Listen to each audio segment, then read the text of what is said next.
दौरा पाकिस्तान से पहले इंग्लैंड की टीम एक और मुश्किल में पड़ चुकी है। इंग्लैंड के लिए जो कि ऑलरेडी मार्क वुड की खिदमत से महरूम हो चुकी है, जो कि उनके मेन पेसर हैं टेस्ट फॉर्मेट के एतबार से, अब अपने कप्तान बेन स्टोक्स को लेकर भी परेशानी में मुब्तला है।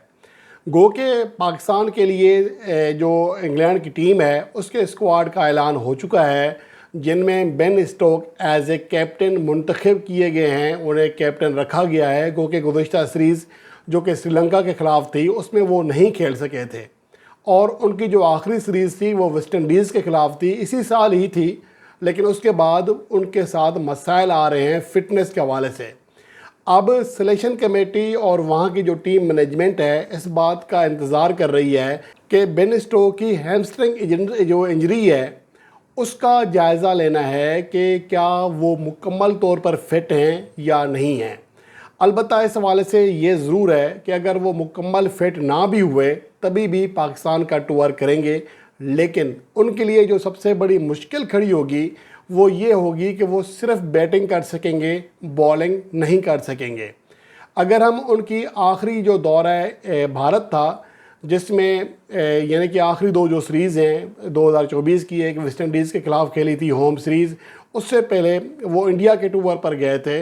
वहाँ पर 5 टेस्ट मैचेस की सीरीज़ में सिर्फ 5 ओवर्स कराए थे, यानी कि वो सिर्फ एज ए बैट्समैन खेले थे।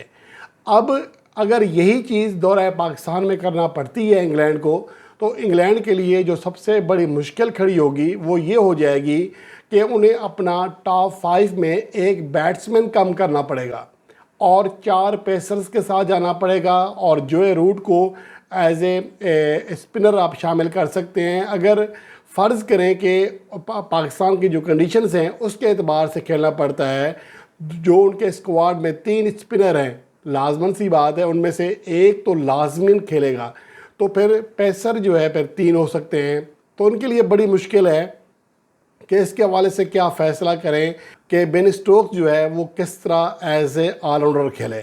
अगर वो बॉलिंग कराते हैं, उनकी हैमस्ट्रिंग इंजरी क्लियर आती है, फिर तो इंग्लैंड का मसला हल हो जाएगा। फिर उनके लिए ज़्यादा मुश्किल इसलिए नहीं होगी कि बेन स्टोक्स जो कि ऑलराउंडर हैं वो एक बैट्समैन क्या खला भी पुर करेंगे और चौथे फास्ट बॉलर के तौर पर भी खेलेंगे, इसलिए उनको एक स्पिनर शामिल करने में कोई दिक्कत नहीं होगी। लेकिन अगर बेन स्टोक्स बॉलिंग नहीं करा पाते हैं तो उनके लिए बड़ी मुश्किल खड़ी हो जाएगी अपना कम्बिनेशन सेट करने के लिहाज से।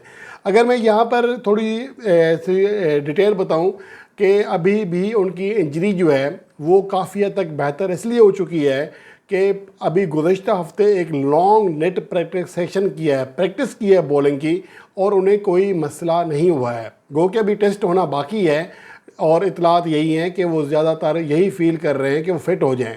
उन्हें श्रीलंका के ख़िलाफ़ जो होम सीरीज़ थी उसमें भी ऑफ़र की गई थी कि वो एज ए बैट्समैन ये सीरीज़ खेल लें, लेकिन बेन स्टोक्स ने यही मुनासिब समझा कि बजाय इसके कि अपनी इंजरी को मज़ीद ज़्यादा कर लें, तो बेहतर यही है कि मुकम्मल फ़िट होने तक वो ग्राउंड में ना उतरें, और इसीलिए वो श्रीलंका के ख़िलाफ़ नहीं खेले।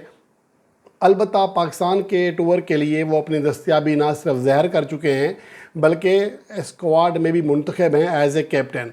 तो अब ये चीज़ें हैं जिसकी वजह से इंग्लैंड की टीम किसी हद तक ट्रबल में आ सकती है। अब अहम बात यहाँ ये भी है कि उनकी जो बैटिंग कारकर्दगी रही है गुज़श्ता दौरा भारत में, जो कि ये एशियन कंडीशन में मैचेस हो रहे हैं, तो वो ज़्यादा बेहतर नहीं रही थी। पहली इनिंग्स में वो ज़रूर 70 रन करने में कामयाब रहे थे, उसके बाद वो 6, 47, 11, 41, 15, 3, उसके बाद 4 0, आखिरी इनिंग्स में 2। तो ये उनकी कारकर्दगी रही थी। 5 टेस्ट मैचेस की 10 इनिंग्स में वो 200 रन भी पूरे नहीं कर सके थे, 20 से कम उनकी एवरेज रही थी।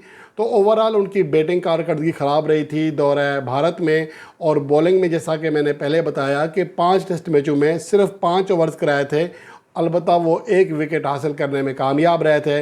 वेस्ट इंडीज़ के ख़िलाफ़ जो आखिरी होम सीरीज़ थी उसके 3 टेस्ट मैचों में मजमूई तौर पर 49 ओवर्स कराए थे और 5 विकेटें हासिल की थी। तो ये सूरत हाल है। अब देखना ये है कि बेन स्टोक्स के हवाले से आखिरी खबर क्या आती है।